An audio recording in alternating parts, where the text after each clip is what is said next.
Alright, there we go. Ah, fucking hell.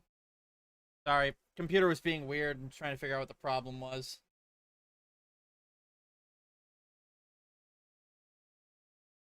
And unfortunately, I don't know what the problem was. I couldn't figure it out.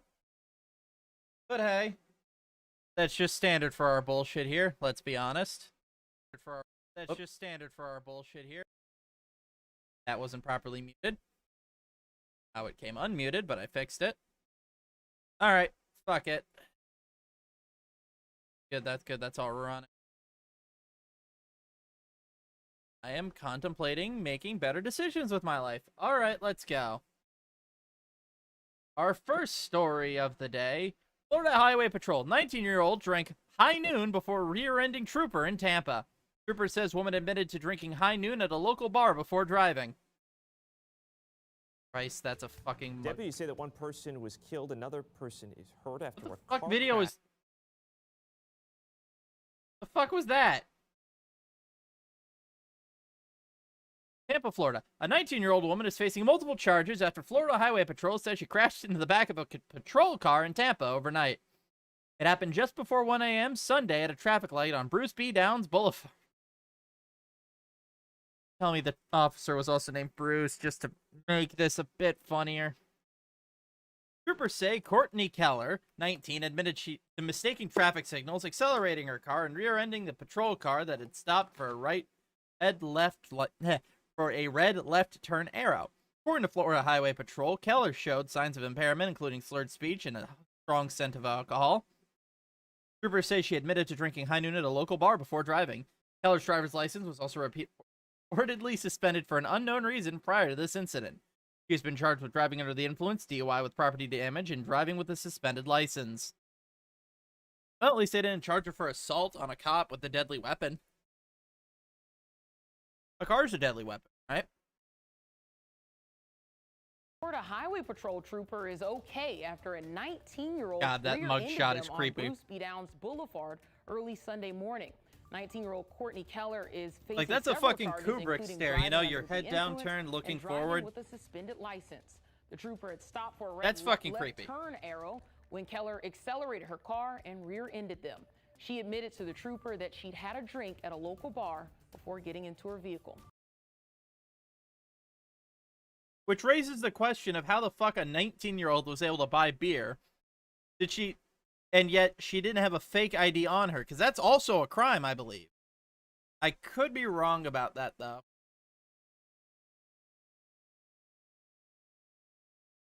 What is high noon for the amount of time it's listed? They never mention what it is. And here I was thinking she was just playing Overwatch.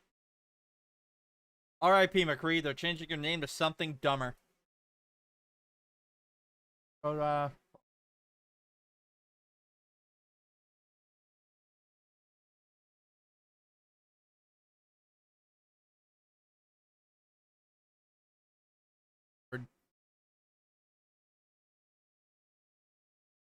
damn it, I live in Tampa. Just once I'd like to see a nice headline. Man grows huge pumpkin or bake cleanup making great progress. No, we get golfer eaten by alligator on meth or 19-year-old Florida woman drunk high noon before rear-ending a trooper in Tampa. I swear we aren't all that bad. Which makes me hope desperately that Meth Gator is an actual story that happened in the last 7 days, because I need that in my life. Because Meth Gator sounds great. Damn it! It's from 2 years ago. And he OD'd on meth before the gator got him. Lame. And off. What else we got?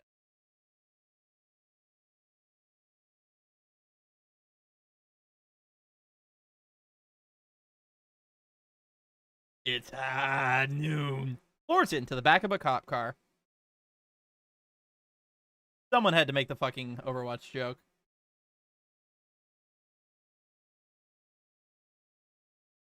That's a rough 19, yeah. She doesn't look 19.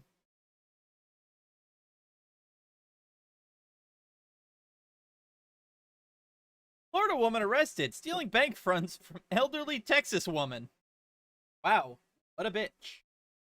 Florida woman has been arrested after she attempted to withdraw $22,500 from an account that she fraudulently opened. On November 8th, 2021, just before noon, 56-year-old Shannon Curie from Davenport went into a Chase Bank located at 1356th Street. Damn it. Oh, god damn it. I'm trying so hard not to make the obvious edgy joke right now.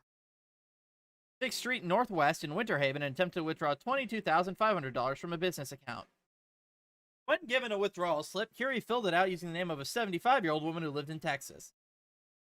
And tell me that woman herself not also 75? Jesus. Curie also produced a credit card and Texas identification with her picture, but the victim's name and information. Upon checking records for the account, banks saw that the signature from the account didn't match Curie had signed. And after asking a few questions that Curie was unable to answer, law enforcement were called. Police say Curie continued to give false information about her identity, and during this time, officers contacted the victim, and she confirmed she was in Texas and that sent information from her identity. Confronted with this, Curie told officers her real name and stated she had opened a business account under the victim's name in order to access her money. Curie stated she transferred the money from the victim's personal account to the bank business account in order to withdraw the money. How do you not realize you're missing $22,000? That's not chump change. That's $22,000. Fuck's sake. That's that 80% of my family rent. When Curie's purse was searched, an additional social security card, credit card, and driver's license were located in her purse that didn't belong to her. A silver pipe along with a baggie containing cocaine was also located. Great. Well, there's the fucking cocaine part of the story. Why am I not surprised? Curie was placed under arrest and charged with grand theft, criminal use of personal identification, possession of cocaine, possession of drug paraphernalia, unlawful possession of ID of 4 or less, false ID to a law enforcement officer. Curie remains in Polk County Jail on $8,500. Her bond is less than the amount of money she tried to steal? That seems rather counterintuitive. We are thankful members of the bank recognized that something was suspicious and called the police. Chief David Brannon said, fraudulent bank activity is real and hardworking citizens can fall victim at any time. This lady? Christ, she looks awful. But then again, cocaine. Oh yeah, and for those of you wondering what the F and the M is, that's a Class 2 felony, Class 3 felony, 3 felony, misdemeanor 1, misdemeanor 1, misdemeanor 1. I'm guessing. Woman, that's George Washington. Look at the $1 bill and told me I'm wrong. Benjamin Franklin, but I get your point. I'm guessing that's someone circle jerking about how they hate right-wing politics on Reddit because duh.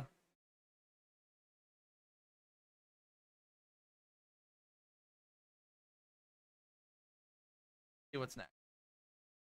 His cellmate passed too much gas, so he knocked out 2 teeth. Florida Keys cops say. God, that's a tongue twister. Christopher James Callahan, 2 first names, never trust them. Or Callan, rather. Had been serving time in Monroe County Jail in the Florida Keys on charges of failing to register as a sex offender since September. On Thursday, he attacked his 57-year-old cellmate, beating him so badly that he knocked 2 of the other man's teeth out and broke 1 of his ribs, according to the sheriff's office. The reason for Callan's rage? He told deputies was because... The reason for Callan's rage, he told deputies, was because his cellmate passes gas too often and doesn't give any courtesy flushes when using the toilet, the sheriff's office said in a press release. The other man, whose sheriff's office didn't name, was taken to the Lower Keys Medical Center for treatment of his injuries. Callan was originally arrested on September 13th, according to Monroe County Court records. He's listed on the Florida Department of Law Enforcement's Sexual Offender Database for his September 7, 2012 conviction of felony menacing in Boulder, Colorado. Damn, look at this guy's picture. Look at this dude. That's a very just grimace to hide the pain smile if I've ever seen one. Look at this guy. Fucking hell. God, I hope this week turns out better than last one. Last week was such a fucking dud.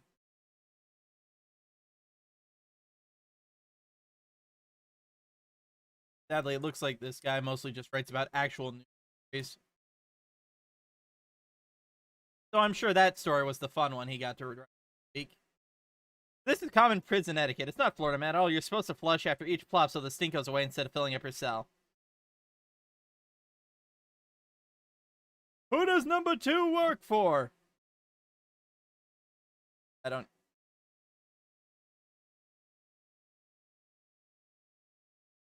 need to watch those YouTube after prison videos talking about prison etiquette. This is usually one of the more important rules of prison and having a cellmate.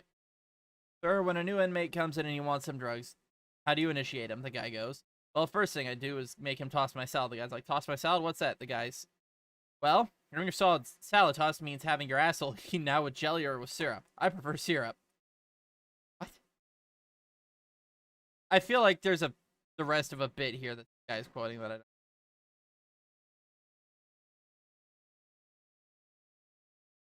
Yeah, just remember, kids, when locked in a small space with other people, flush your goddamn toilet. You share that thing.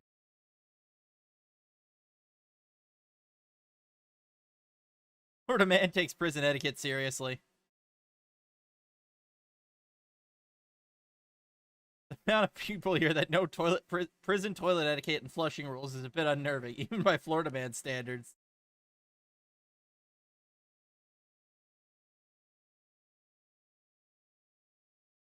Florida is just real life GTA.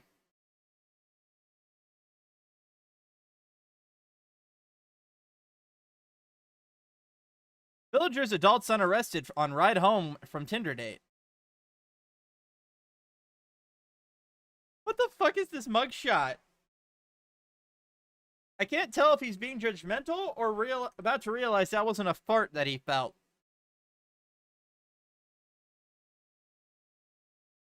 The son of a couple in the Villages has been arrested on a drunk driving charge as he was heading home from a Tinder date. Alexander Bartel, 32, lives with his parents at... What is it with these articles and doxing where people live? Fucking hell.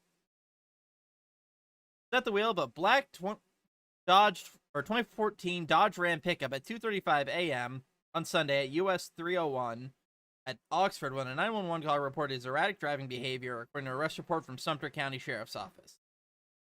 The deputy initiated a traffic stop and found that the Utica, New York native was thick-tongued and his movements were very slow and lethargic. Bartel said he was returning home from Macalla, where he had been on a date set up through the popular dating application, and was heading home. The report said. He said he consumed 2 Mike's Hard Lemonade drinks.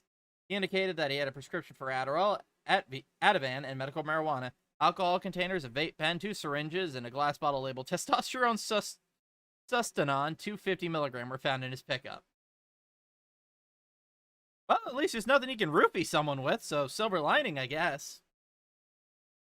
He struggled through field sobriety exercises and provided breath samples that measured .028 and .029 in blood alcohol content. He provided a urine sample. He was arrested on charge of driving under the influence. Earlier this year, Bartel was placed on probation for 3 years after pleading no contest to the charges of grand theft and burglary in Sumter County. Bartel was arrested on April 17th at his parents' home in connection to the alleged burglary of a storage unit.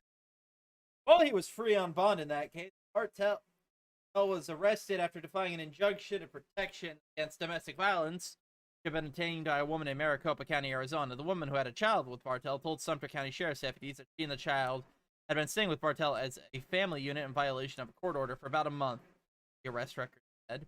However, she showed deputies items from her clothing and child's clothing, cut marks caused by Bartel.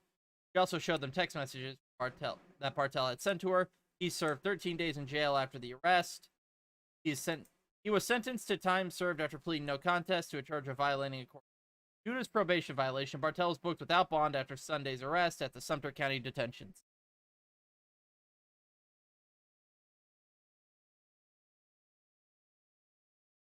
What the fuck is this guy?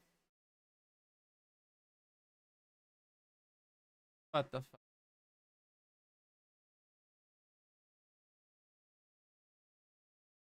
He was pulled over for alcohol intoxication, so why'd they take his weed away? What the fuck? Give the man his drugs back.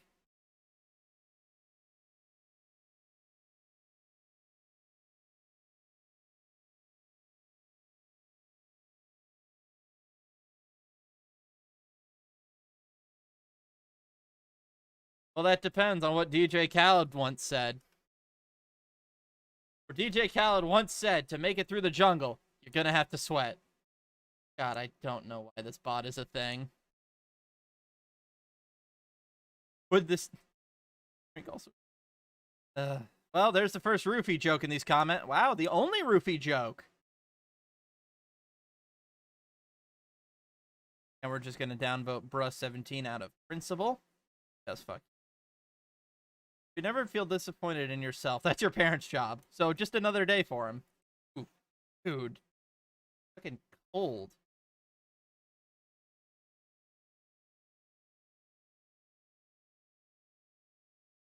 Ex-Volusia Schools admin loses teaching license over placebo AP exams at Mainland High. What? A former Volusia County Schools administrator has permanently lost her teaching license for her involvement in the 2019 plan to give Mainland High School placebo AP exams to look like the real thing. Oh. It was more than 2 years ago that nearly 400 students at Mainland High School sat for an AP placement exam without realizing the exam was fake and would not count towards college credit if they scored highly. Administrators at the school and district plan to collect data as part of a pilot program to improve school achievements, but students and parents did not know about the plan until it was published in the news journal in June 2019. It's more that I just go through a bunch of news articles I find on Reddit and then see if there are any good comments. But yes, placebo tests. Welcome to the American public school system. I spent my life in this. Therese Marks. Why are we letting people named Marks teach our children? Moving on. Who was the district's chief academic officer at the time, lost her teaching license last month. According to documents from the Florida Department of Education, because she failed to protect the health, safety, and welfare of the students. So why are we letting a Karen teach the kids? Marks had already retired. He was retired. Why revoke her teaching license? If I was retired as a teacher, I wouldn't want to fucking come back. That shit sucks. Marks had already retired by the time the placebo tests were public knowledge, but the ensuing fallout, other district staff members explained that she was planning to give fake AP exam students without their knowledge and had approved it. The news journal was unable to reach Marks. Had no shit. He, along with then principal Cheryl Salerno, both were given letters of reprimand by the district.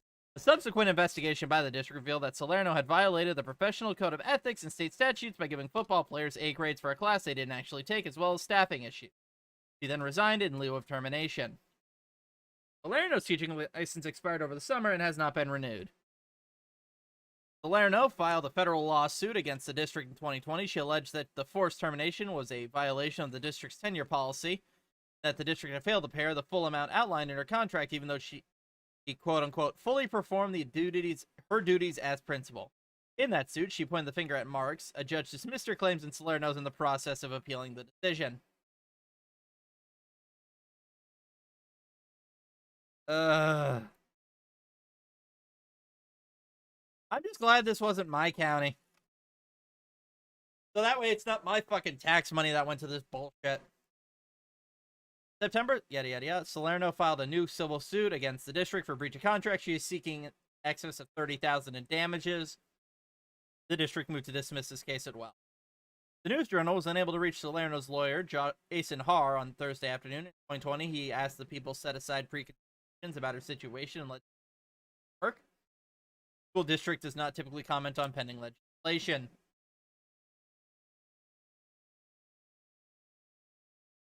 You know, what I would have done if I was the principal. Hey, you kids want some extra credit for your classes? We need to test something. If you come in on a Saturday and for a full day of fake AP exams, we'll boost your lowest grade by 10 points. Thank you. Like, come on, is that so hard? Do you have to potentially screw these kids out of fucking college?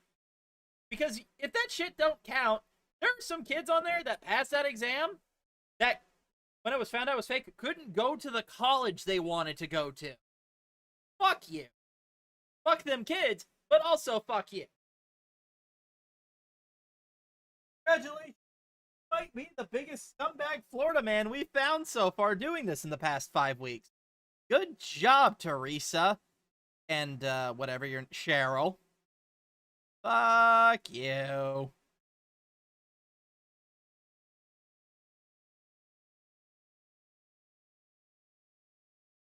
Giving the football team A's for a class they didn't take. What is this, the 80s? Nah, it's college.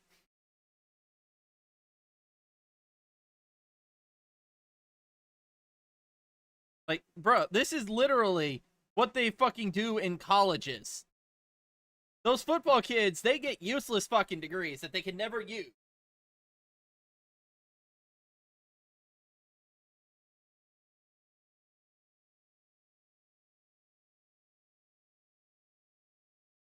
What the fuck? Watch, DeSantis is gonna... I don't remember if that's how you spell DeSantis. I thought that was supposed to be an E. And tell everyone the woke mob canceled these two and he's gonna have them... Remember, kids, no matter what the topic is, Reddit will find a way to circle jerk about politics. God, I hate this fucking site. The thing with college football culture, especially in the American Southeast, it's not a sport. It is literally their religion. It is bigger than Jesus in the Bible Belt. I shit you not. Sunday is the holy day, not to go to church, but to go to the football stadium. Yeah. It's been that way for a long time, my friend.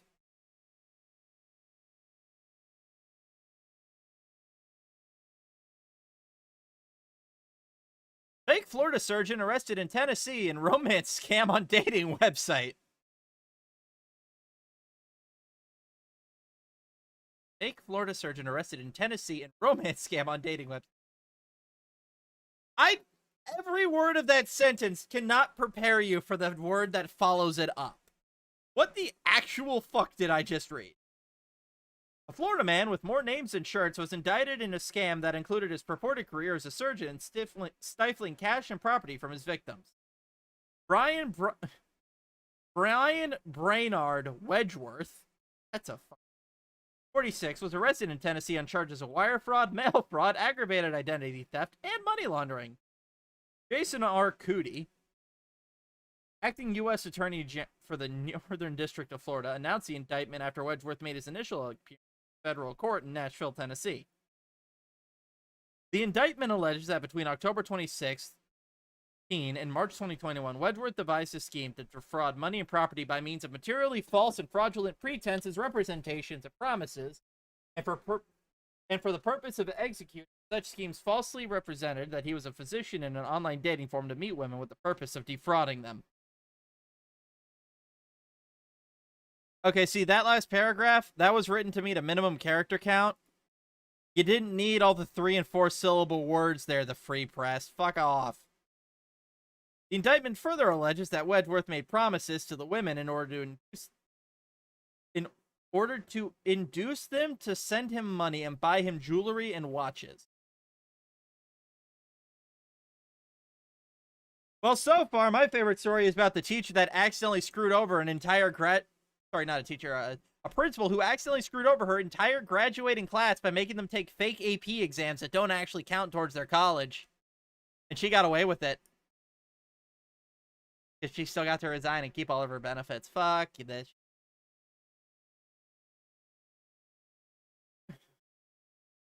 Wedgeworth is alleged to have fraudulently obtained more than $750,000 in funds and property as a result of his scheme. So what? Like, flex? Like, yeah, that sounds like a lot, but in this fucked economy we're in, property is worth way more than it should be, so that isn't all that impressive. Sounds like reverse. No, it's regular OnlyFans simping. If convicted, he faces up to 20 years in prison for wire fraud and mail fraud counts, up to 10 years for money laundering, and a minimum mandatory of 2 in prison consecutive to any other imprisonment that may be imposed for aggravated identity theft. The case resulted from a joint investigation by the U.S. Postal Service and the IRS criminal investigations. God, if there are 2 groups in this country, because this started in 2016 and ended in March of this year, before NFTs were a thing. But yeah, if there are 2 groups in this country you don't want to piss off, it's the Postal Service and the IRS Criminal Investigations Unit. I wouldn't want to be fucking talking to them over beers, let alone having them look into me. God, my voice even cracked. And work is ongoing to ensure all potential victims are identified. If you or believe you're in contact with Brian Brainerd Wedgeworth, or yada yada, I'm sorry, and would like to speak with an investigator, please contact the U.S. Postal Service by email at casanovascammer@uspis.gov. Attorney, U.S. Assistant Attorney Justin M. Keene is prosecuting. Let's see if he had any good aliases. He had Dr. Brian Anderson, Anthony Watkins, Dr. Brian Adams. Different spelling. Let it go. Edward Now I'm thinking of Big Trouble in Little China. I should rewatch that.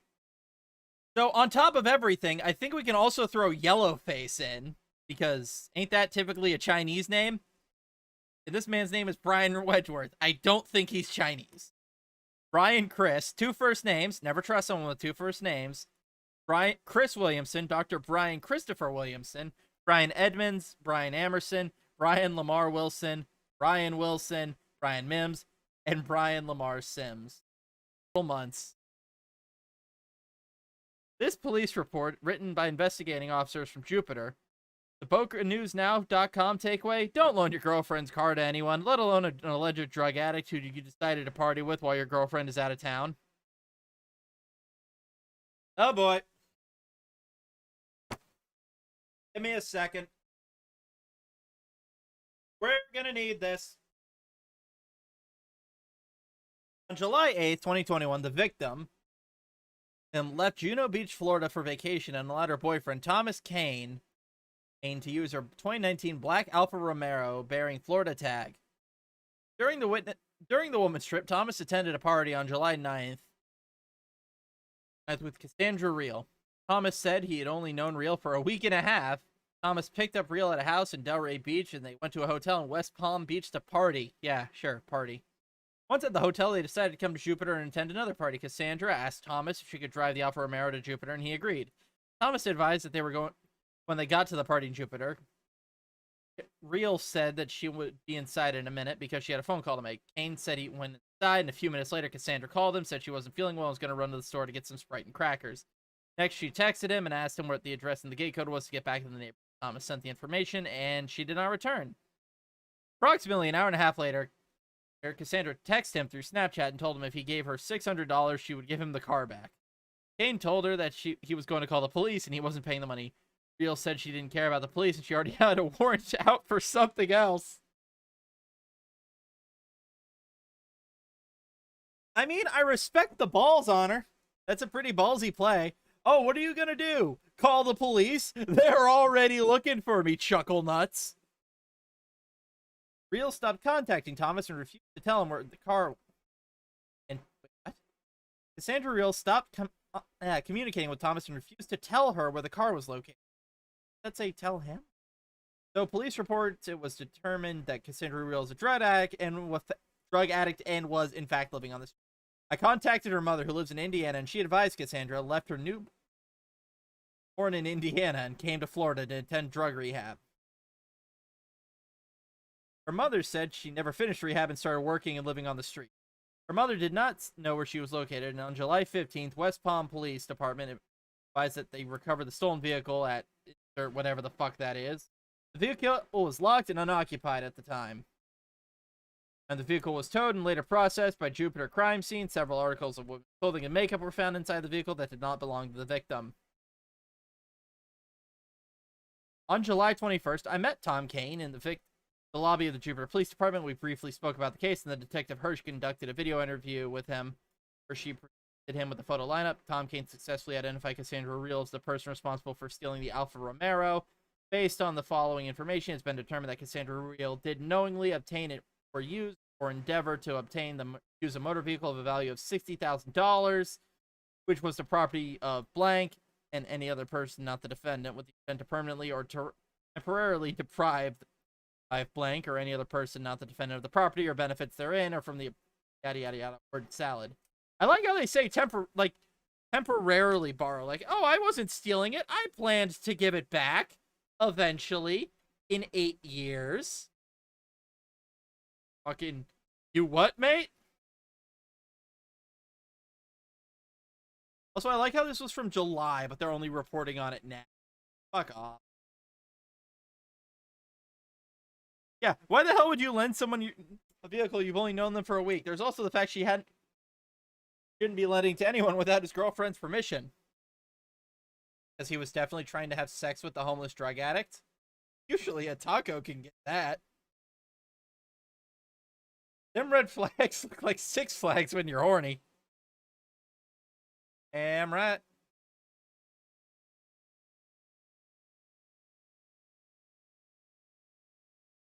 Loans out an Alfa Romeo. Who loans out a loaned out Alfa Romeo? I don't even know what an Alfa... Six Flags is an American theme park chain. What does an Alfa Romeo even look? Ooh, fancy!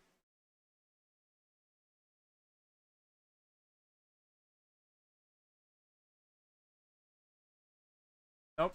No spoilers. Shit, you'd have to pay me to steal an Alfa Romeo. You're the Nicolas Cage gif.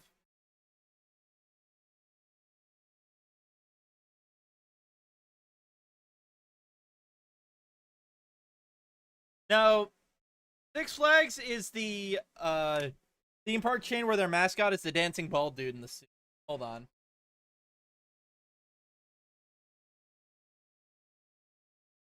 Like, you've probably seen an ad or two in a meme somewhere.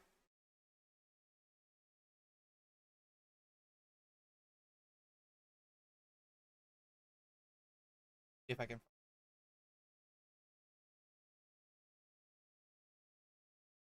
Yeah, this one. This is This is like their what they don't, believe it or not, they don't actually have one around here, even though this is like the theme park capital of America, not the world. This sounds like material for a country song written by a pot-smoking cowboy. Well, someone else made the Willie Nelson joke before I could, so fuck him. I thought Alfa Romero was the name of his girlfriend until I read the comments. Didn't the article read ex-boyfriend? Yeah, nah, he's single now.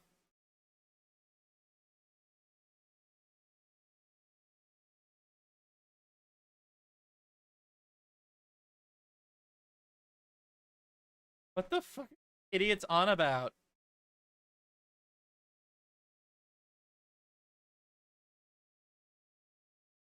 The Florida man isn't the stolen car. It's the horny idiot giving his girlfriend's car to a drug addict. Okay, so we already read through this story on another website. It's the cellmate it's the guy who beat up his cellmate because he farted too much, so I stole your teeth and broke your ribs. But that is one Florida man-ass mugshot. Look at this dude. Look at him. This looks like some fucking shit I see in a horror movie. Like, if you were to tell me this guy stalks and kills teenagers on the back roads of Virginia, I'd probably believe you. Man's got a 6 head and a beard. And a really shitty mustache.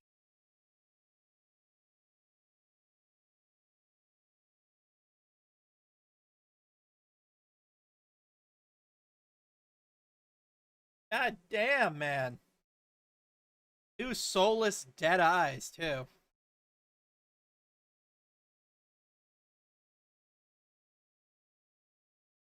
But yeah, this guy beat up his roommate or his cellmate in prison for farting too much and not flushing the toilet. So he beat him up so bad he knocked out 2 teeth and broke one of his. I like how they both remain in jail, but now they're in separate cells. The victim told deputies he doesn't know why his cellmate attacked him. I wonder. Fucking hell. See if this one has any comments. Prison etiquette is a real thing. People get stabbed for less. His cellie is playing a dangerous game. Yep. Yeah.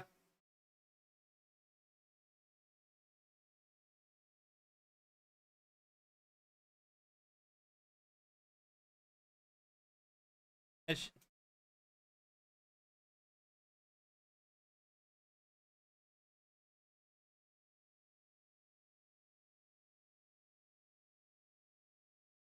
give me a minute. I saw the headline, but I need a minute.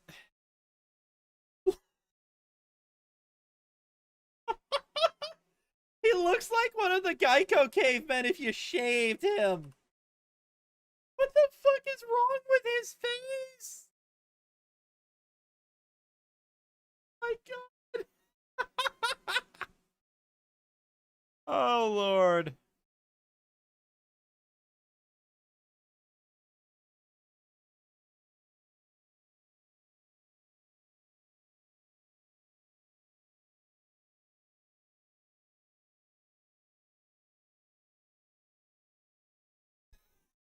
Okay.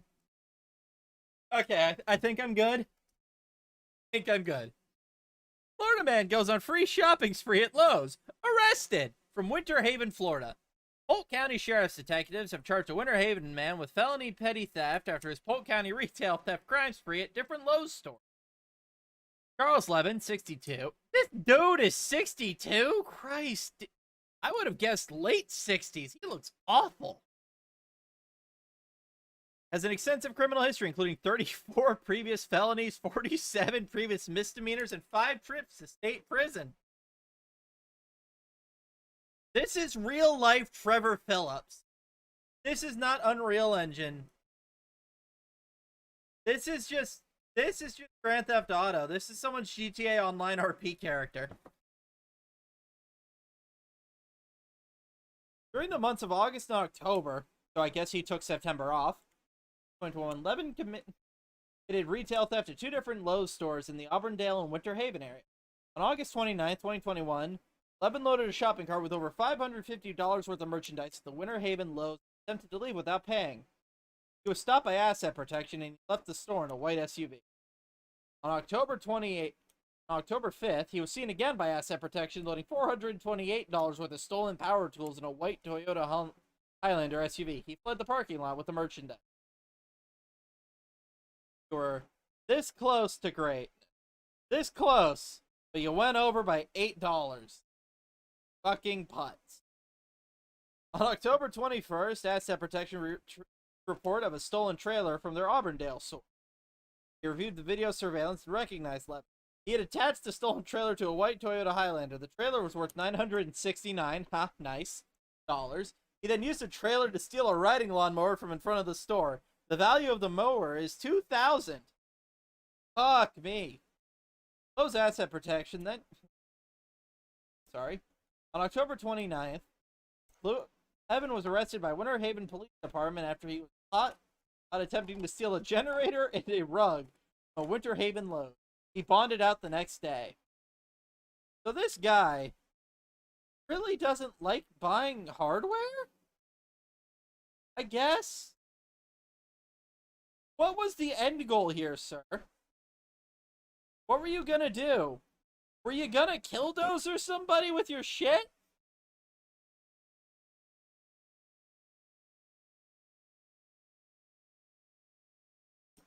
Lowe's Asset Protection contacted Polk County Sheriff's Office, Organized Retail Crime Unit, and an investigation in PCSO detectives obtained a warrant for Levin's arrest, and he was taken into custody on Tuesday evening.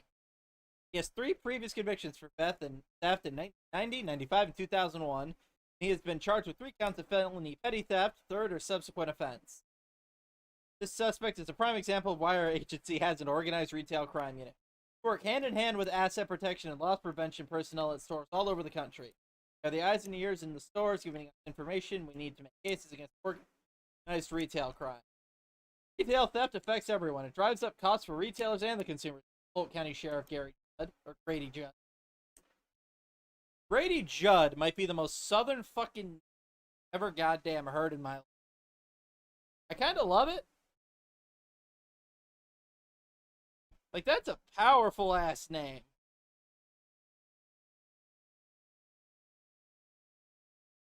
He actually does kind of look like Trevor Phillips. I just read.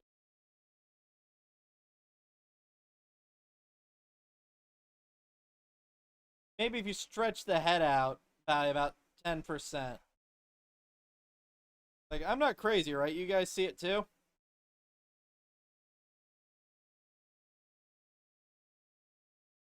Oh well. Remember, kids, don't shoplift. It doesn't get back at the large corporations. It only fucks over the wages that work there making $10 an hour having to deal with your bullshit. 34 prior felonies. I bet they throw the book at him this time and give him 2 weeks in jail.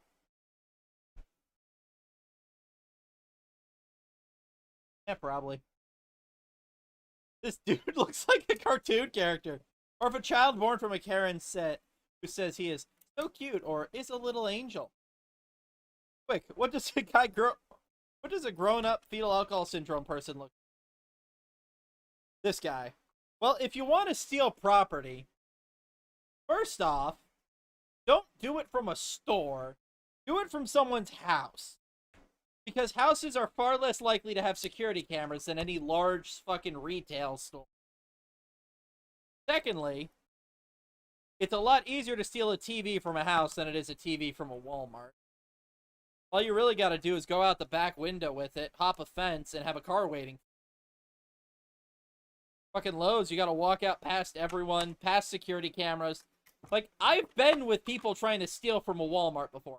Trust me, I speak from experience. Admittedly, she was a complete moron who we told not to steal anything, and then when she got caught, we left her sorry ass, and she spent the night rotting in jail because we didn't want to deal with her dumb bullshit. But that's neither here nor there. College was weird.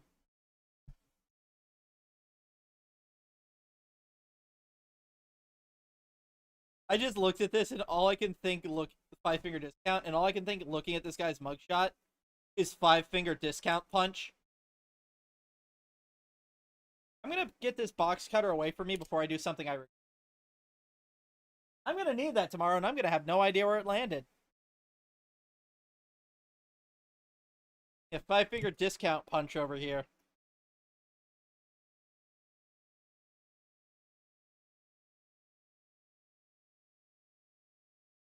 Road rage. Florida woman arrested after smashing car window with tire iron, beating victim.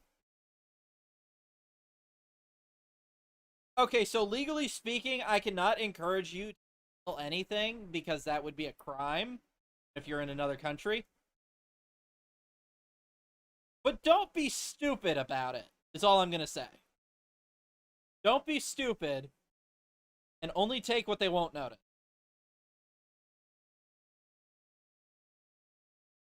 A 24-year-old Florida woman has been arrested after a road rage incident that led the woman smashing a car window with a tire iron. According to investigators on Thursday, the deputies responded to a crash at an intersection of Commerce Lakes Driving, Gladstone Way, and Fort Myers. While deputies gathered details, they learned both vehicles were involved in a physically violent road rage incident on Gateway Boulevard and Daniels Parkway prior to the crash. After speaking to the victim, Central District detectives assumed the investigation and established Shakira Garcia Barbon, 24, as a suspect. Man, that tire iron don't lie. Detectives learned that while both vehicles were traveling on Daniels Parkway and Gateway Boulevard, Garcia Barbon became enraged because the other driver kept hitting their brakes. Garcia Barbon then exited her vehicle, battered the victim, and used a tire iron to smash the window. He was arrested and charged with burglary, aggravated battery, and criminal mischief. Well, at least she didn't attack the other person with the tire iron. So silver lining, I guess. That could have been much worse, because I don't know if you've ever played a Fallout game, but tire irons can fuck people up. I'm only somewhat speaking from experience. God, I have had a lot of people in my life.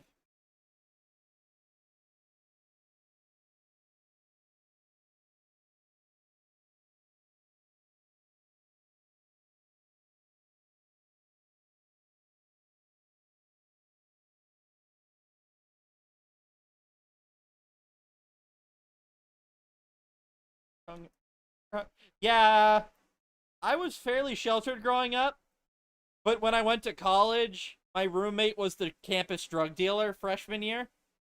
So I met a lot of weird people. I've been inside a crack den. I've been inside a drug dealer's house. Like, not a fancy, like, creepy, sketchy back alley selling crack from his car trunk drug dealer.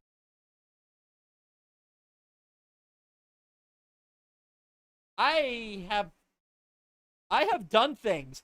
I have committed many felonies and misdemeanors in my time. I'm just smart enough to not get caught.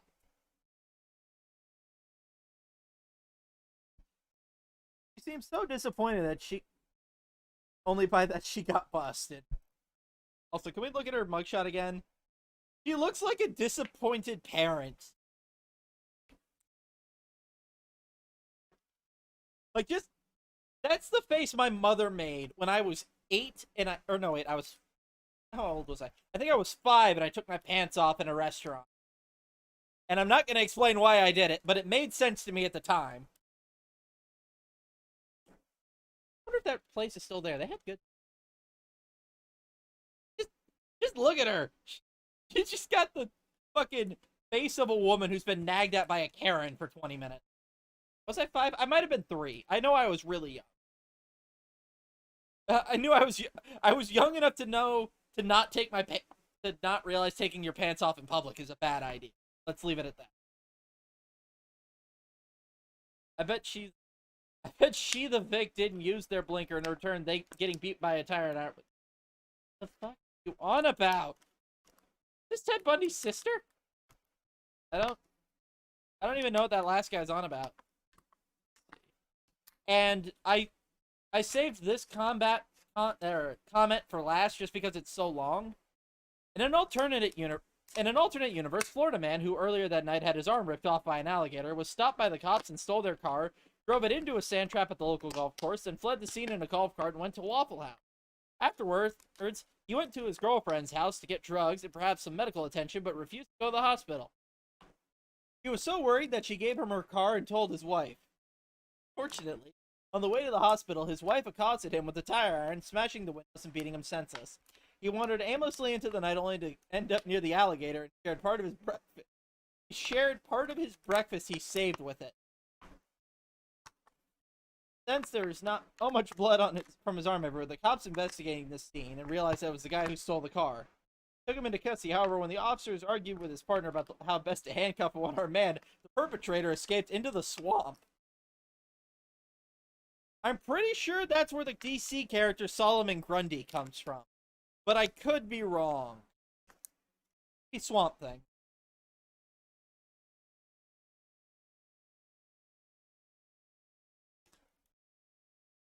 This is from last year. What the fuck?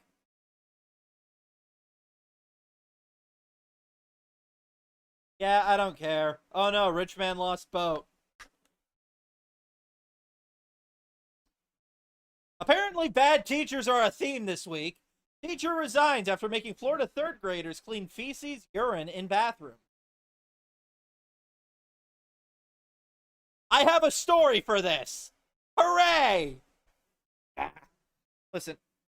Okay, as someone who has actually had to clean up that very specific niche of bodily fluids in a bathroom when you're not trained, that's not a janitor job. That's not Charlie work. That's a biohazard, and you have to call in trained professionals to do that shit and to clean it. You do not hand Timmy the 9-year-old a thing of Windex and a rag and say, good luck, sport. That's not how this works. That's not how it works at all. Why do you do this? God, I am speaking from experience.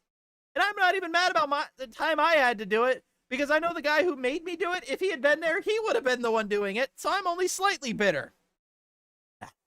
Celebration, Florida.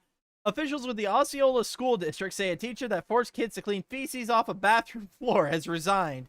They weren't even fired. They got given the choice of being fired or resigning, so they chose to resign. That's why I don't like unions. They're too fucking powerful. You can't hold the actual corrupt morons to the fucking task. According to Wesh 2 News, the third grade students at Celebration K-8 school were told to clean a boys' bathroom last month after a student allegedly defecated all over the bathroom. They say the teacher couldn't pinpoint who did it, so they had all the third grade boys pitch in. One parent who wishes to remain anonymous says her son was one of the boys who was told to help clean up. Well, I mean, you did just say that all of the third grade boys had to do it, so of course your son was one of them, ma'am. I was like, how was your day at school? And he was like, it was good, but today I had to clean up poop and pee from the floor, she said. She said she immediately went to the school and met the assistant principal. Wait, that's where it ends? What? This feels like it cuts off halfway through. Also, I would like to comment your statement on unions being based by reminding you that every shitty cop in America has kept their job because the police unions are as strong as they are. Moving on. Child labor right there. Yeah, that's fucking child labor.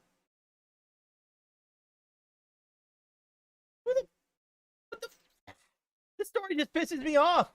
I want to know more. Tell me more about the child janitor squad.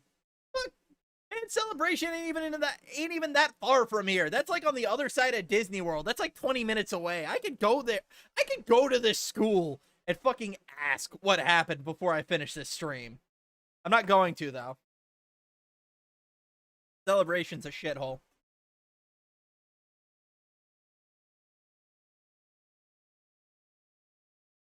Go to the school and shit in their bathroom. Nah, I'd shit on their doorstep. It's 5:30 on a Friday. They're probably they're almost certainly closed by now.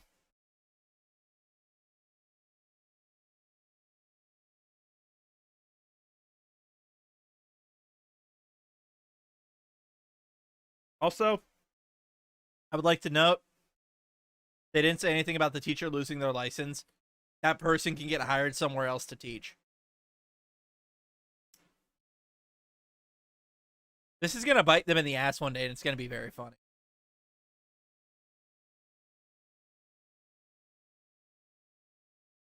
Oh, God. Not the fucking Daily Beast. Florida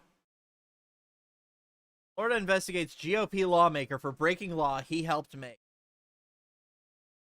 Okay. This passes my political litmus test because it's not just circle jerking about one side or the other of politics, about how much they hate their opponents. No, this is a left-wing news rag in the States. I'm trying to think. The closest comparison I could think of is like a left-wing Daily Wire, I guess. I don't know. I tend to avoid these kind of sites normally just because they're fucking biased as shit and they don't care. But a Florida state representative co-sponsored cyberbullying legislation that outlawed posting people's personal information online. He's been breaking his very own law. I will make an exception for my politics rule because of this. This is funny. I like this. Also, cue that one tweet from, who was it? Lil B? I forget which rapper it was. Like, no, Tyler. It was Tyler, the Creator. Fucking, how the fuck is cyberbullying even real? Close your eyes. When angry protesters showed up at the home of pro-mask school board member to accuse her of mass child abuse, one yelled out, "Ray Fine says hello," or Randy Fine says hello. Oh, when two men confronted a disabled Army veteran at a park, they allegedly, which, whenever someone says allegedly in a situation like this, it's almost certainly bullshit. I allegedly got laid today. Doesn't make it true. Invoked Randy Fine's name before beating him unconscious. Okay.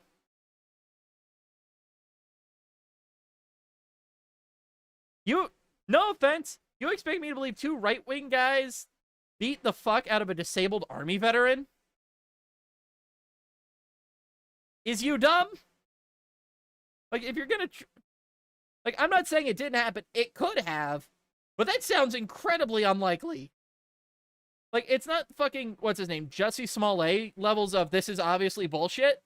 But, like, it's a few steps in that direction. If I had a name attached to this, I'd look into it just to see if it's true. These people were referring to Florida State Representative Randy Fine, a Republican who has turned his Facebook page into a rage fest where he posts his enemies' personal details and provides his followers with a roadmap to channel their hate. Remember, kids, doxing people is bad. Don't fucking do it. Looking at you, Village's news site who fucking doxed someone in your own article about their arrest. I fucking despise doxing with every fiber of my being. But he's also a co-sponsor of the state's new anti-cyberbullying law, and the Florida Department of Law Enforcement is now investigating him for violating the very law he helped pass. The Daily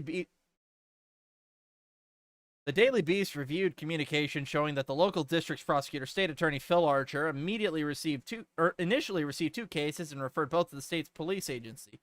Special agents in the FDLE Public Integrity Unit are now investigating.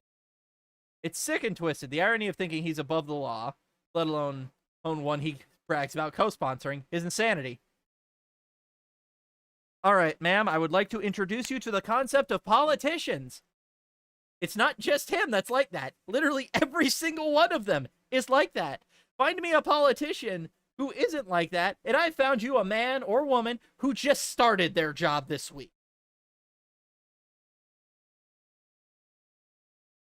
It's not the fact that he shared my phone number. That's not the illegal part. It's that you share my name, phone number, and incite people to harass and threaten me, Brevard County School Board member Jennifer Jenkins told the Daily Beast. He acts like Trump. He knows it's successful for the extremists here in Brevard. That's just his playbook. Fine declined to answer...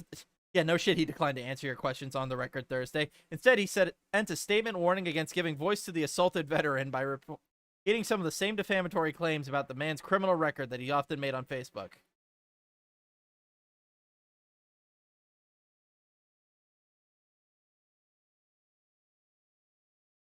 You know, if we're going to dox anyone and lead to them getting assaulted in the street, can it at least be like a social media executive or a pedophile or a politician or a politician?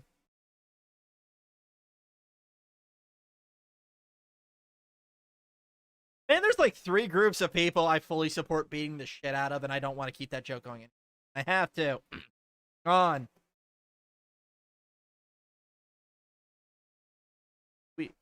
I mean, they have private residences. That would technically count as doxing. We know their business addresses, typically like their office. Like my local congresswoman, her office is right up the road from me. In the office building my father used to work in, actually. In the office my father used to work in, actually. In his very fucking room in that office, actually. And she also has his former private parking spot. Because he helped fund the building when it was being built. But enough about my dislike towards my local congresswoman. I don't even know most of her politics. I hate her for stuff from before she became a politician. That's just very dumb that she shouldn't have done. On. Just fucking Val Demings.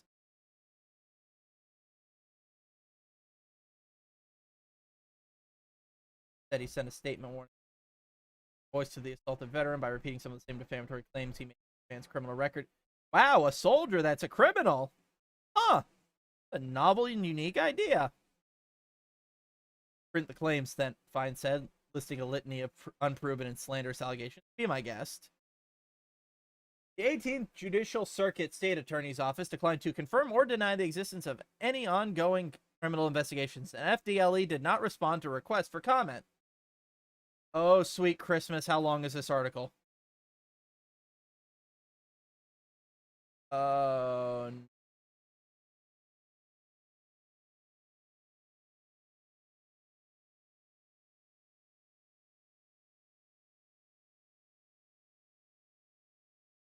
God damn it. No, I don't know where I was. Fuck.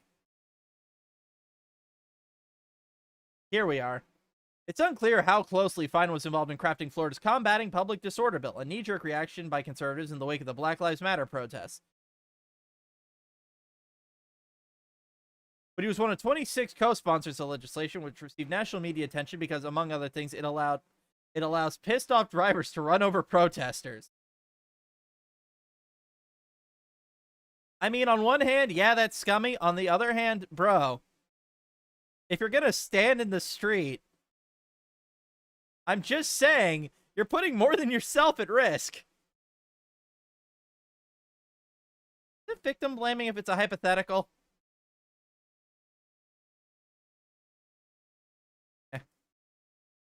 Basically, I just don't support like in the actual physical street. Don't fucking like the sidewalk is right there. If you're gonna block any lane, block the bike lane. No one fucking uses those. Seriously, I have never seen a single person around here on a bicycle use the goddamn bike lane. They're all either on the sidewalk if they're smart, or they're in the actual vehicle lanes if they're a moron. Because Florida drivers are goddamn insane. I've got stories. These are when I have to use the bike to work. The law created a cyber intimidation provision that makes it illegal to electronically publish someone's personal information. Even something as simple as their name or phone number, if the intention is to incite violence, threaten, or harass them. That's a good thing. Congratulations. I fully propose making doxing a felony. Good job. Whatever your name was, Randy Fine. 7 locals told Daily Beast that Fine doesn't just hit the bill. The law describes what he's been doing for months. Jenkins is a speech pathologist who worked at a Brevard County public elementary school. Was married to a teacher there as well. What the fuck is a speech pathologist? Is that like a speech therapist that helps the kids with the speech impediments, I guess? Moving. She was elected to the Brevard County School Board last year and has hence found herself in the uncomfortable position of advocating for requiring a mask in a state where the governor is a full-blown war against mask mandates in school. In her complaint to State Attorney Phil Archer, she details how Fine took his campaign's Facebook page, posted her personal cell phone number on July 29th, directing pissed-off anti-maskers to flood her phone line immediately. Okay, this particular instance, assuming that she had a different phone number for people trying to contact her about politics-related things, like, you know, when you can call into your local representative's office. If that was a different phone number from her cell, yeah, shitty thing to do. If you're gonna, remember, kids, if you're gonna harass your local politicians, harass the poor unpaid intern at their office. It's way funnier that way. Because you're not hurting the feelings of the guy who doesn't care or know who you are. You're hurting the feelings of the 20-something intern who genuinely wants to make a difference in the world, helping them realize politics is a zero-sum game, and that if they really wanted to get to change the world, their best bet would be to be a billionaire and to start funding various charities that support the various things you believe in, looking at you, Bill Gates.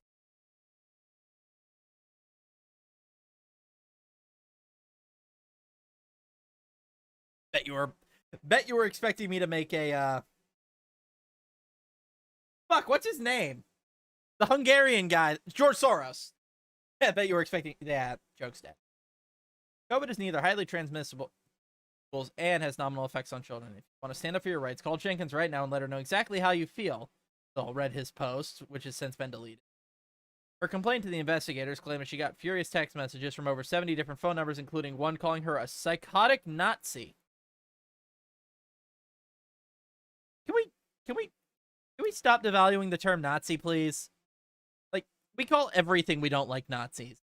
Do I have to post the picture of sad Hitler on the sled about how everyone I don't like is a Nazi? Because I will post that fucking picture. So help me God.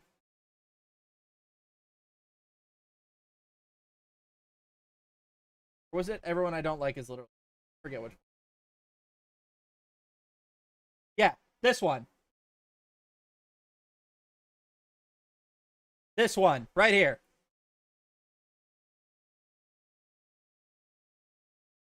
Calling everything you don't like a Nazi or a commie, bash, just doesn't help. It's fucking meaningless buzzword. And it doesn't get anyone's attention. It just... I'm speaking from someone who's been in the balls of this shit since Gamergate. It just makes me roll my eyes, move on, and realize I wasted 8 years of my life, 9 years of my life. Oh my God, Gamergate was in 2012, wasn't it? Oh, Christ. I think I just threw up a little in my mouth. Incel is another one, by the way.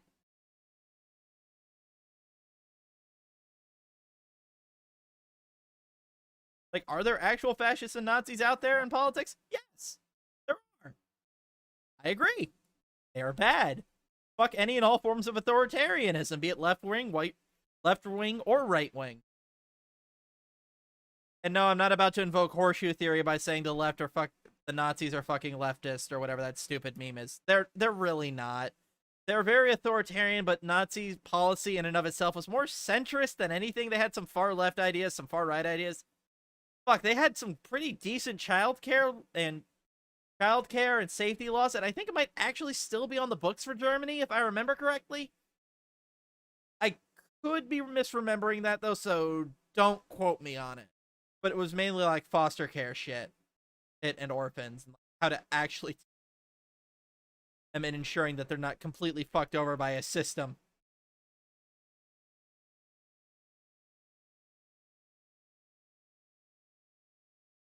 So can we stop blaming the Jews for everything? Like, if we're gonna have any actual cartoon villain, can it at least be the lizard people? I like blaming the lizard people. It's more fun that way. And because, you know, there are actual real-life examples of lizard people we can blame for our problems. Looking at you, Mark Zuckerberg. Her complaint to the investigators claims she would have one of the men who attended the next day's heated school board meeting later drove past her home slowly several times while staring her down. Wait, lizard people is code for Jewish folks? Are you serious? Ah, fucking Christ. I genuinely didn't know that until today. What a horror. I meant the fucking people that live in the subway under New York. Like the Midnight Meat Train bullshit. Does anyone even remember Midnight Meat Train, or is that just me? Fine's rhetoric has only grown more caustic in recent weeks, posting angry memes with her Acer name repeatedly. He's saying there's a special place in hell for Jenkins and labeling her pro-mask stance as literally government-sanctioned child abuse. Bruh, if you want government-sanctioned child abuse, look at the eugenic shit we were doing back in the 1910s and 1920s. Trust me, that's government-sanctioned child abuse right there. Fucking hell. Things got especially heated on September 1st when anti-mask protesters rallied outside her home, and at least one raised. Also, please stop misappropriating the Gadsden flag. As a genuine libertarian, that shit deeply offends me on a personal level. Symbol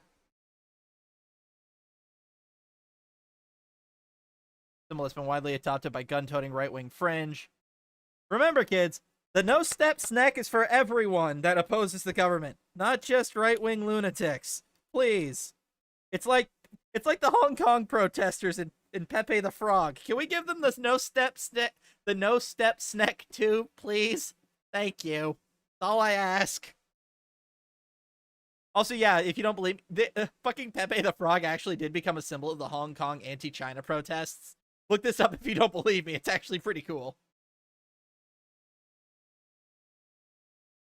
Satellite Beach police detective was called to investigate after receiving a report that one of the protesters, Janice Crisp, caught in Jenkins' face as a kind of pandemic-era biological assault. A video appears to show Crisp yelling, "Randy Fine says hello." Okay. If there's an actual video of it, yeah, no, fuck this bitch. And also fuck this bitch for coughing in her face. Even if it wasn't the COVID shit, that's still fucking disgusting. Why would you do that? 2 days later, Fine posted on Facebook, "I had nothing to do with it for what it's worth. But when you use your home as your place of business and post the address on the internet, not sure you should be surprised when unhappy customers." Okay, yeah, that is kind of dumb on her part. Like, I get why she uses it, but I would have at least set up a P.O. box or something. Just to make it a bit less risky, and watching all these idiots protest a post office would be pretty funny. Crisp, a loyal Fine supporter, got herself arrested for trying to disrupt the school board's decision to extend its mask mandate last month. She had previously filmed herself heading to the violent January 6th insurrection with her brother, but has not faced criminal federal charges as others in the mob have been. Well, see, the reason she hasn't been charged is because she only filmed herself heading to the insurrection. So they would need, first to charge her, they would need to prove she was genuinely there. And then they would need to prove that she actually entered the Capitol building. Those are two very different things. Because remember, not every person who was there that day entered. A lot of them did, but not all of them. And that is an important distinction you have to make. Because if you arrest someone for a crime they didn't commit, yeah, I don't think I need to elaborate. Jenkins finally took step on November 3rd for seeking an emergency restraining order against a politician citing stalking and cyber stalking after an anonymous caller sent the Florida Department of Children and Family investigators to her home to address fake allegations of... Okay, yep. We have very, very clearly crossed the line of what is and what isn't acceptable. I was with it up to protesting at her house, insofar as, yeah, if that was actually publicly available information. It's shitty. Yes, I will give you that. But I understand it. Don't bring her fucking kids into this. Why would... Christ. Be what Mr. Rogers wanted you to be, people. This isn't hard. He thinks he's above the law. He's a bully, Jenkins told the Daily Beast. He thinks he's going to intimidate me and harass me into resigning, and it's never going to happen. He's now going after people I am close to get me to resign. Jenkins is talking about her friend Robert Burns, an Army veteran who served as a medic in Iraq. He made a name for himself as the perpetual thorn in Fine's side, running a website that constantly hounds a politician for his policies and serving as a campaign manager to the Republican that unsuccessfully tried to oust Fine in the primary last year. Oh, smart. They actually tried to primary him. Because remember, kids, if you're trying to dethrone a politician in a district that leans hard in one direction, take them out in the primary with someone from their own party. It's a lot easier that way than it is to run someone in the opposition party. But hey, what do I know about political theory? I'm just some guy on the internet who pays attention. Fine's social media was littered with the claim that Burns is a serial rapist, child abuser, and a wife beater, along with the photos of Burns' arrest record. Is that what he was arrested for? I mean, he could have been arrested for anything from shoplifting to grand theft auto to murder. That doesn't tell me anything. The feud has been going on for years, with a politician accusing the veteran of being anti-Semitic and offering to show Fine's mother a video of her son with prostitutes that doesn't exist. But the inflammatory online rhetoric there has escalated. What the fuck? Also, insert the fucking Trump P-tape here. Because that was a fucking nothing burger we had to deal with for years. That was very clearly fake. And it took years for them to admit, yeah, this isn't real. Come on. Oh, the Trump P-tape? Let's see. If I remember correctly, the story goes that back in 2016, when Trump first took office, like, he was accused of being a fucking Russian plant, yada, yada, yada. And the evidence they had of this was an alleged tape that, I want to say BuzzFeed initially reported on, which, warning sign number one, that showed Trump in bed with a prostitute wearing an Obama mask, and she was peeing on him. This is what started Russiagate. This is what America had to deal with for 4 goddamn years. I could admittedly be misremembering some of this because this was 4 or 5 years ago. But it was so obviously bullshit. But fucking news companies kept reporting on it because it got them views. Because people accuse a lot of YouTubers that cover the news as being grifters, and 90 to 95% of them are genuinely grifters. But the problem is, the same statement holds true for news companies on TV and in print. They're in it to make money. They're not in it to tell the truth. They're in it to tell whatever gets them paid. It's been that way since William Randolph Hearst, over 100 goddamn years ago, used his power and influence to make marijuana and hemp illegal in the United States because hemp paper was a cheaper alternative used by his competitors when it came to the fucking newspaper he ran. And because he was on actual paper and pulp and wood pulp. This man inspired Citizen Kane, and his granddaughter got kidnapped by terrorists and became a bank robber. Interesting fella. America's been going ape shit for the last, 20 years. I blame 9/11. it's just been getting weirder and weirder, and I am genuinely excited to see where we wind up by 2030. If we're even still around. Honestly, we might hit a point where someone just says fuck it and nukes us.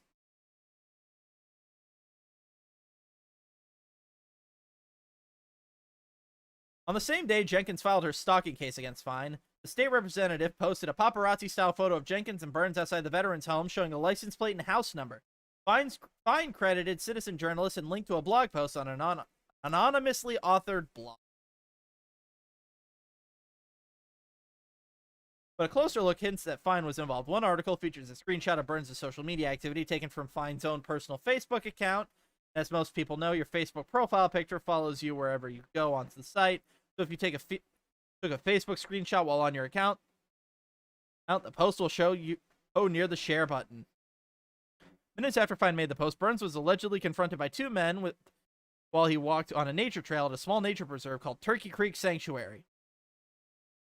Sorry, I just had a bit of a panic attack because there's an area near here with a similar but not exact name.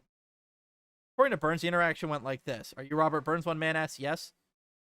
Yes, he said. Are you Randy Fines? Is Robert Burns? He followed. Yes, unfortunately. Oh, okay, so you like to rape and abuse women and children. Okay. This smells like bullshit. I'm pressing X to doubt on this. I don't think this confrontation happened. No. Because that went from 0 to 100 way too fucking fast.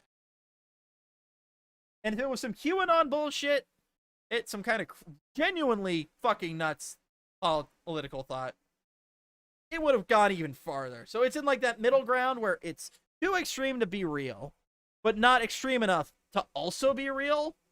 You know what I mean?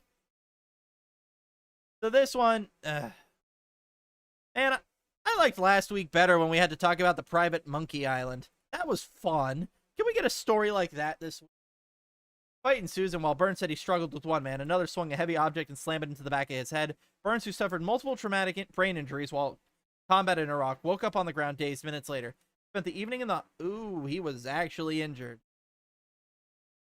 Okay, so if he was genuinely injured, I still think it wasn't exactly phrased this way, but it probably... Spent the evening in the hospital, his ribs bruised from what you can only guess was violent kicking while he was down. A person who witnessed the beginning of the assault confirms some of the details of the Daily Beast. Palm Bay police would not provide details of the attack to avoid harming the investigation. Okay, there's an active investigation going into it. These guys will probably get caught. Because a nature preserve like that, typically you have to pay like $1 or $2 to get in just to, maintain the upkeep. Pay the park rangers, shit like that.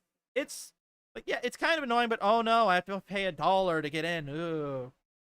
Fuck, dig under your couch cushion. Burns is now in contact with a Palm Bay police detective investigating the attack. He has filed a complaint to the local prosecutor and is in touch with Special Agent Lee. He's making this a new normal. He's making people to think this is okay, that this is how politics work. He's grooming the bravard young Republicans, aspiring politicians how to campaign, Burns.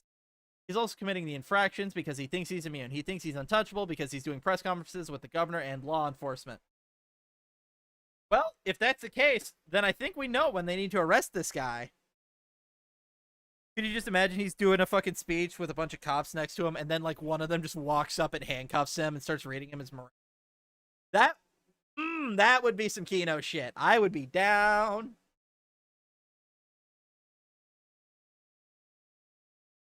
Their actions have inspired others who feel like they've been bullied by Fine to report him as well. In October, attorney Andy Lannon filed a complaint with the FDLE, according to an email reviewed by the Daily Beast.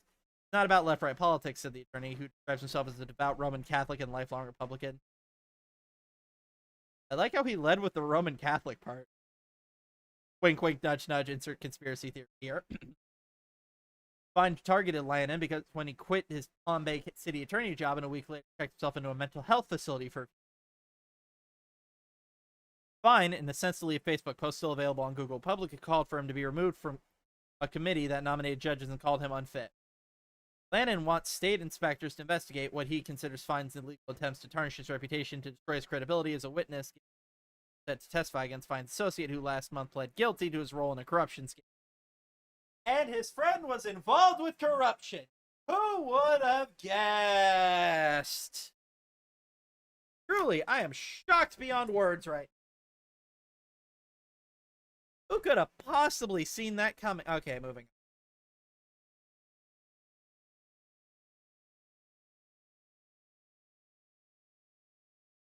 He's cruel and vindictive, Lannon told the Daily Beast. Lannon, who has since gone into private practice, said 3 clients dropped him or refused to pay legal bills because of fines post. He added that the politician's wrath was the primary motivator for his decision to leave the area and move his family to Orlando in 2019. His attacks made it hard to make a living for 3 years. It was really hard on my family. They were devastated. Justice needs to be served, he said. Now, it sounds more like papers need to be served. Take this fucker to court. For others, the attacks predate the cyber intimidation law by years. Palm Bay Councilman Kenny Johnson was 27, was 3 months into his first term when Fine posted his personal cell phone number on Facebook, urging residents to call him today and demand he stop the corruption. Johnson insists that his city-owned cell number was on the municipal website, so Fine had to go out of his way to target him. Johnson, a personal trainer at his own gym, kept picking up calls for a week in case they were potential clients, but eventually had to get. His intentions were to intimidate me one way or another. Me to do whatever he said. Me in my place, Johnson told the Daily. During my campaign, I saw mudslinging, but not at this level. I expected from the residents, but not elected officials. We're supposed to hold ourselves to a higher standard. Bro, the highest standard I've seen a politician hold themselves to is a limbo bar in the sub-basement. Meanwhile, one of Fine's own tales of harassment appears to be in doubt. Earlier this year, when faced with criticism that his online behavior posed a danger to Jane, Fine came forward with his own story about feeling threatened. On September 3rd, Fine publicly claimed that his office received a threatening call from a man identified, claiming he was representing Jennifer Jenkins. I mean, he can claim that all he wants. The burden of proof is on him, though.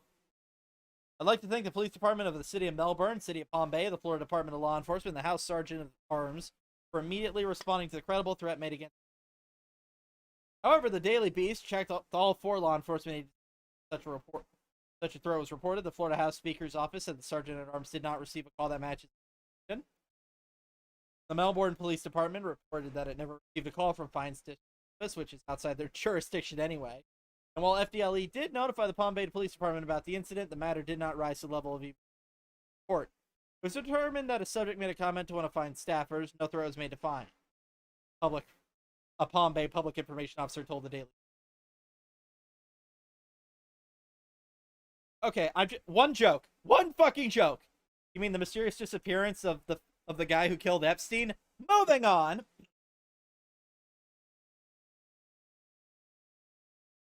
I'm not even going to bother reading the Reddit comments on this because Reddit politics, no. Man pulls out weenie, ejaculates on unsuspecting mother's pants. Christ, I think I hurt my neck with that fucking whiplash. Fuck! Ow!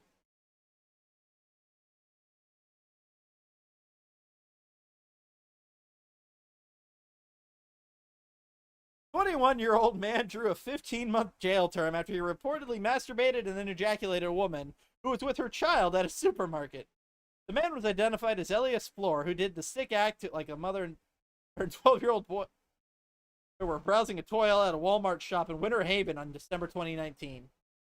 In a report, the 21-year-old allegedly turned himself in and agreed to a plea deal with the prosecutor. Hence why he'll be released from state prison after 15 months. Does he have to register as a sex offender? I feel like he should have to register as a sex offender. 21-year-old court heard how Floor pled no contest to felony child abuse charge after he was spotted masturbating onto the back of a woman with her son. The 21-year-old was originally charged with lewd and lascivious behavior in the presence of a child under the age of 16. He went before the court on the lesser child abuse count. Hence, Floor saw the misdemeanor battery charge dropped as a result of the plea agreement. According to the official reports from the Winter Haven police, Floor approached the woman from behind, then started to unzip his pants. He pulled out his weenie and then started to masturbate until he ejaculated, allegedly on the pants of the woman or her buttocks. It was the 12-year-old son who saw that Floor had done and immediately called the attention to his mother. From there, she called Walmart workers about what happened. God, this reads like a fucking Mad Lib. Also, that's not... Why did you write weenie? Ding dong, wang, penis, cock. Could have gone with any of these shorter words. Hey, ding dong. But no, you had to willingly put in the effort to repeatedly write the word weenie. I'm just assuming it's like the standard practice for this site. Latin Times.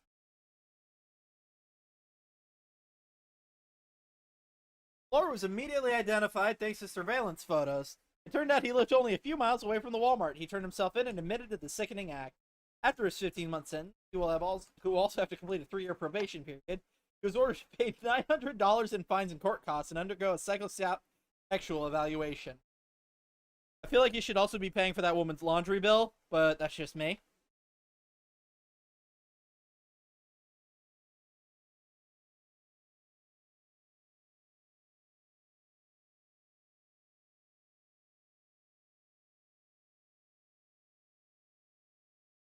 I can't get over the fact that they call it his weenie. What the actual fuck? Did a 12-year-old write this story?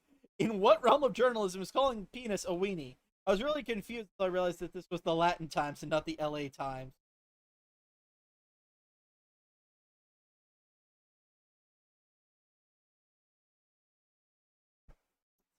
Title isn't where the poor writing ends either. There are entire sentences that have added and miswritten words. Double whammy. Florida man and people of Walmart. From 2 years ago, he's already out shopping and nutting on people. I don't understand the thought process. How could this end well? Giving the guy way too much credit by assuming he had any capacity for rational thought. Dude, that's messed up. My guy forgot most public nut videos on porn site are staged and in countries where you're not going to get slapped with huge sentences and a lifetime for being registered as a sex offender. A while back, I saw a video of a young man getting kicked in the head by the husband of a woman who'd been shopping with her son. Apparently, the sicko came up on them. The guy's parents were, I guess, to pick him up or something. Could this be related? Only 15 months and having to register as a sex offender. Trust me. Being registered as a sex offender for the rest of your life is more than enough punishment for what this guy did. Because he's fucked for the rest of his life.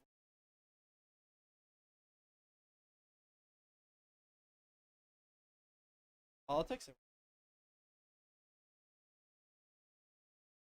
Just save your nut for the squirrels, man. It was so far successful with No Nut November, but seeing that woman made it worse.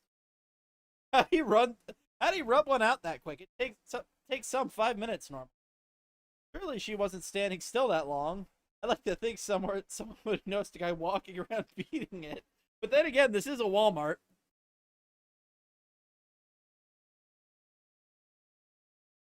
2 words, kid. Minute man.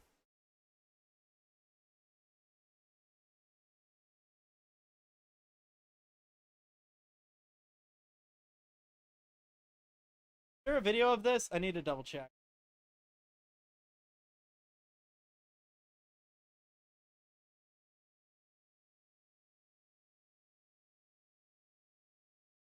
Nope. Alright.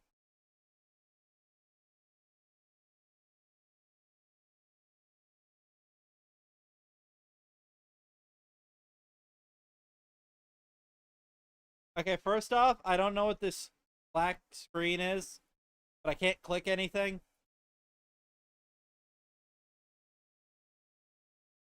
Probably one of my pop-up auto blockers just stopping me from actually being...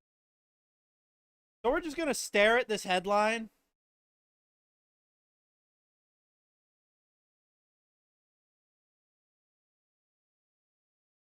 And then we're just gonna move on because it's creepy and weird.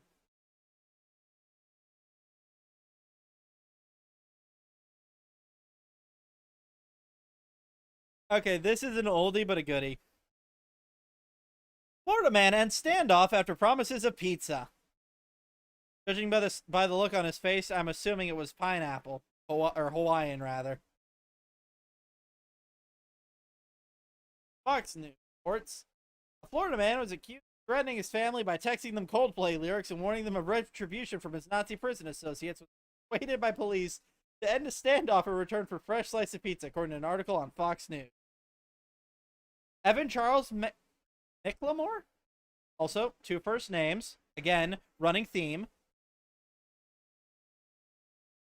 Under the belief that SWAT team negotiators were ready to hand him a slice of one of America's favorite foods, was taken into custody Tuesday following a 4-hour confrontation at a Pensacola home.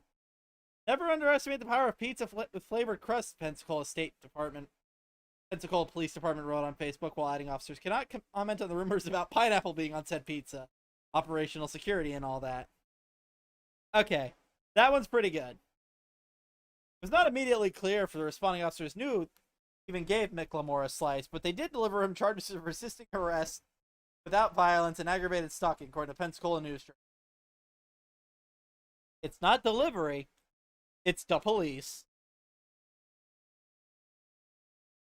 The newspaper says the incident unfolded after police initially received a call about the possible battery and reportedly learned Miclemore had barricaded himself in a room at home. The suspect, it added, had called out that he had a gun to his head and was not going back to prison no matter what it took. After numerous attempts to lure Miclemore out of his room proved unsuccessful, SWAT was called in and they deployed the big guns. Promises of pizza. Prior to his arrest, he was wanted by police for aggravated stalking, the Pensacola News Journal reported, with his stepmom claiming in February that he had a knife to his grandmother's throat and threatened to kill her. What are we going to do in the police standoff, stepson? Kill me, please! Arrest report viewed by Pensacola News Journal also said Miclemore had previously threatened to harm people by telling them that his Nazi associates from prison would pay a visit. Miclemore's family eventually cut off communication with him, but not before they sent him one text with a Coldplay lyric, "Light will guide you home and ignite your bones, and I will try to fix you," it said. The lyrics from the song "Fix You" were meant by the band to be uplifting, but it's unclear how Miclemore may have meant them. Police records say Miclemore has served an 18-month prison term for battery on a person over the age of 75. His bond was set at $100,000, and he is due to appear in court in 3 weeks. That is the face of a man who got given Hawaiian pizza when he desperately wanted fucking pepperoni. Crisis negotiators ended a standoff by sending pizza to a man with a gun. Police were called to a home in Pensacola, Florida, about a man who had barricaded himself inside and had a gun pointed to his head. After several attempts to get the man to come outside, negotiators lured him out with a pizza delivery. And it was fucking Hungry Howie's of all things. That's the worst part. Hungry Howie's is the worst delivery pizza I've had, with the sole exception of Pizza Hut. Hungry Howie's is fucking awful. Was actually ever given a slice of pizza. He's been charged with resisting an officer and aggravated stalking.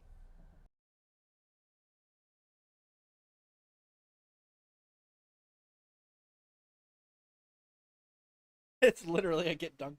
Yeah. But did he get the pizza, though? Seems like they tricked him, although the Little Caesars is barely pizza anyway. Rest in peace, pizza guy. We covered your death last week.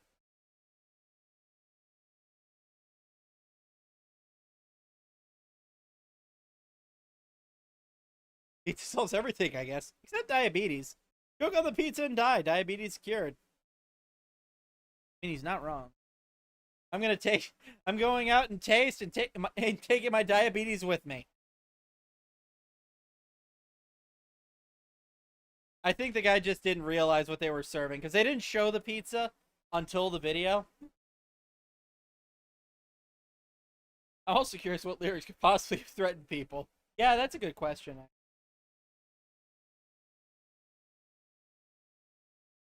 Eat a Snickers, Jim. You're not you when you're hungry. So they could have just sent Domino's out there instead and done with it, is what they're saying. Faster, cheaper, easier pizza. Fewer lives upended.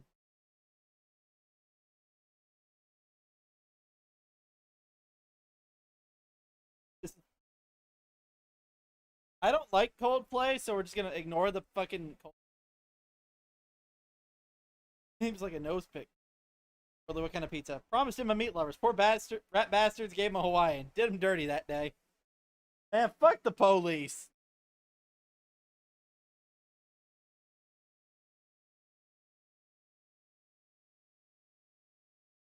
He was promised a fresh slice of pizza. It was very likely that, being poor in Florida, he had never seen a fresh slice of pizza.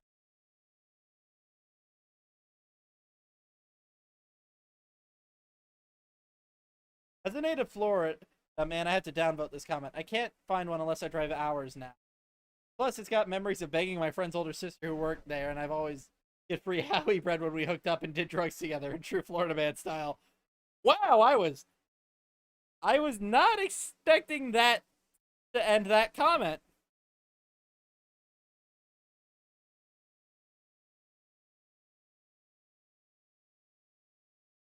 Huh. Good murder today, but then I don't get pizza.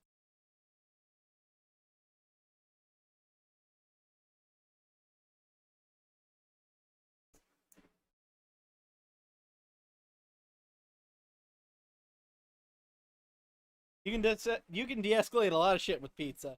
Boss is asking for extra work while not giving out any raises. Been doing that for decades.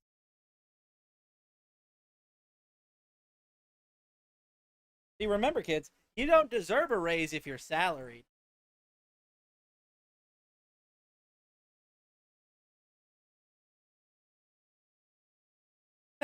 No one out pizzas a SWAT.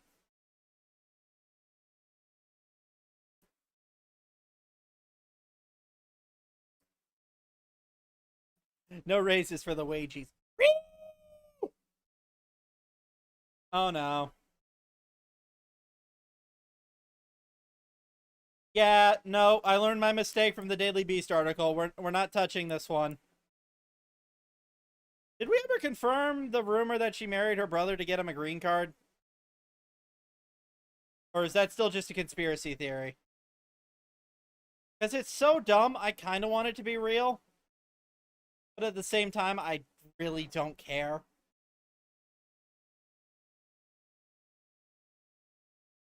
Oh, thank God, a wholesome story about the Vietnam War. Alexa, play Fortunate Son.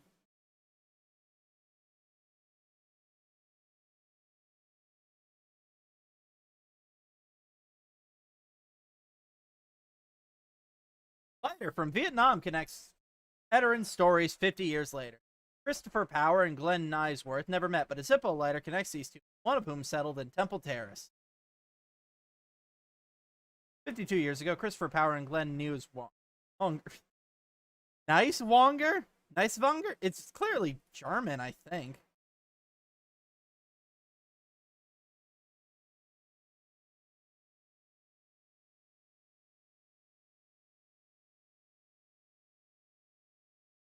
Well, this isn't helping.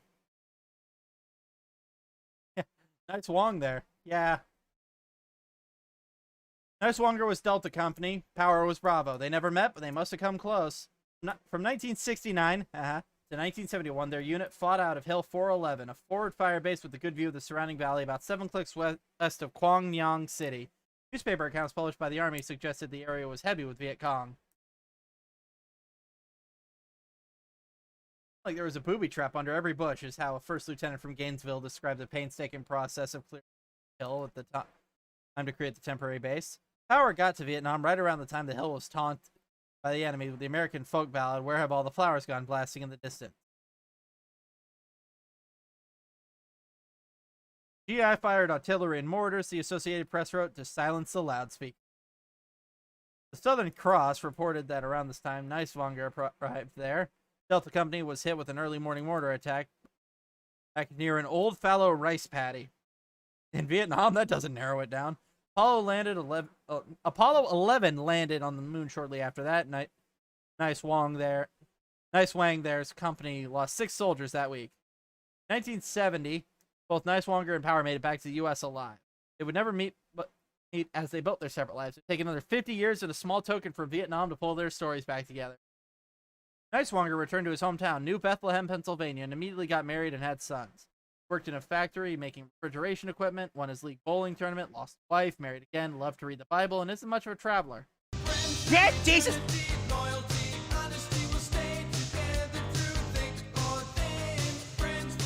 God fucking damn it, every time!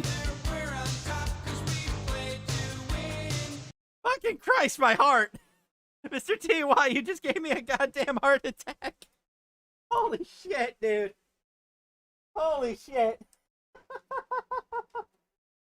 How'd your stream go, buddy? I'm reading happy stories about Florida man. Power lived in Temple Terrace. He was a gregarious bachelor for decades with no kids and eccentric friends. He made his living as a carpenter, married a volunteer bartender from the Veterans of Foreign Wars Post 10104 at 59. He loved to golf. He didn't go to church, but he traveled to 14 countries. Both men were quiet about their experience, but both eventually became dues-paying members of the Hill 411 Association, which organized annual reunions. Power died on January 30th at 71. It was announced in last month's Hill 411 Associated News. That's when Nicewanger had. I'm reading a wholesome story about 2 Vietnam veterans. That's where Nicewanger said he read it. He then went upstairs and opened a box of items he kept for 50 years. He still had the hammock that he said he belonged to a Vietnamese officer and his boonie hat, which looked just like I'd taken it off. And there, he said, was a lighter engraved with the name Chris Power. How does he feel now that when he looks at the stuff now? It brings back memories I don't want to bring back. Was there anything good about your experiences in the Vietnam War? Bro, the most positive thing that happened to most of those people were the STIs they caught from the prostitutes. Vietnam was awful. I can't remember feeling 1 second happiness the entire time I was there. Then the 73-year-old said he had enough of those questions. Power's widow, Lori, received a package on October 26 in the mail in Temple Terrace. It was a Zippo lighter and a letter from Newswanger. I served in Vietnam at the same time as your husband, Christopher Power. While I was in Vietnam, I found a letter with Chris Power's name on it. I know this is 50 years later, but in God's time is not ours. Sending you his letter, for it is not mine to keep. Lori felt close to her late husband holding such a personal item. It illuminated a part of her life she never knew. There's no way to know it with absolute certainty if the letter really came back from Vietnam. It had all the right markings of a 69 Zippo, but counterfeit Vietnam Zippos exist. Lori will have none of that. The comfort she gets from carrying the light... Bro, are you really doubting it? That it's real? Don't be a fucking dick, Tampa Bay Times. Fuck you. Let them be happy. Lori will have none of that. The comfort she gets from carrying the lighter with her everywhere, wrapped in Newswanger's letter, she said, is absolutely real. The two men didn't have much in common following the Vietnam War, but they are bound by an experience. They must have shared a visceral, permeating feeling that so many soldiers drafted in the war felt as they lived and died 10,000 miles from home. Pointlessness, absurdity, resignation. Yeah, Newswanger said something like that. Even a non-veteran can almost feel like it. The lighter Powell chose to carry, Newswanger chose to keep. As you see, the letter said, on one side it's what all GIs said at one time or another. Lori turned the lighter over and saw Snoopy's nose lying atop a doghouse. A speech bubble flowing from his mouth contained 2 words. Fuck it.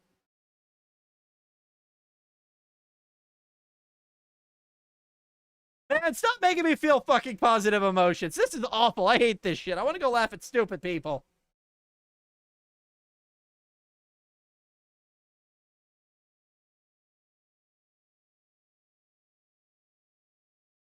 Yeah, I'm not reading these. These are too wholesome. I'm not ruining it.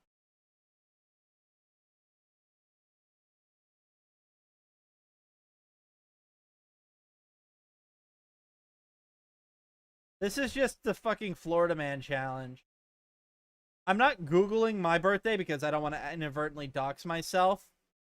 But my favorite Florida Man story actually happened on my birthday. Let's just say it involved a furry, arson, and a can of spaghetti sauce. If you know, you know. God damn it, you again! Remember, kids, toilet time in prison is important. Take care of your cellmates. Flush the goddamn toilet. Otherwise, your cellie's gonna kick your fucking teeth in.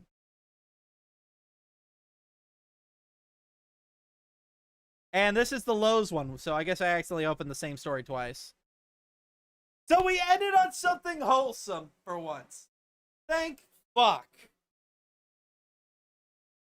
I'm so happy that it's a genuinely good story where nothing bad happened. Well, I mean, the Vietnam War happened, but you can't exactly un-Vietnam your war. Or unwar your Vietnam. You can't uncommunist a country in Southeast Asia. Let me just double check to make sure Yep, nope. From last week. Alright, so, in conclusion, we learned that Florida man political figures have weird taste in women and are simps. We learned Florida man politicians are hypocrites, to the shock of absolutely no one. We learned several instances that Florida teachers are fucking awful at their jobs and abuse children by making them clean feces and or costing them AP exams. We learned not to jerk off onto people at Walmart. It's gross. It's weird. Don't fucking do it. Please, I am begging you in the name of God. We learned that if you're sharing a prison cell with someone, don't fart constantly, and courtesy flushes are a thing. So please use them. We learned cartoon characters like to steal shit from Lowe's. Don't steal shit from Lowe's.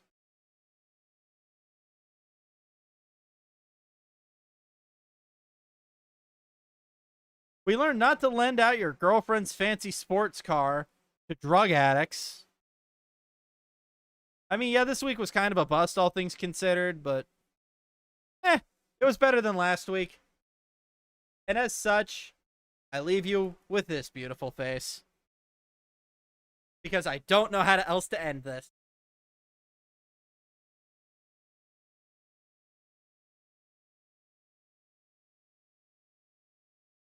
But as always, if for some reason you want to catch up, maybe go back and see some of the videos we covered today.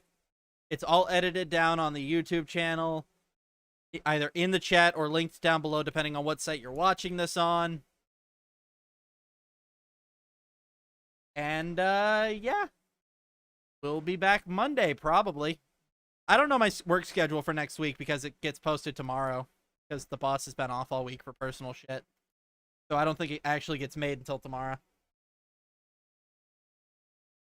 And no one's online right now, so I'm just going to get out of here. I'll talk to you guys later. I'm going to go do something... I was going to say stupid, but we can't top bald Trevor Phillips over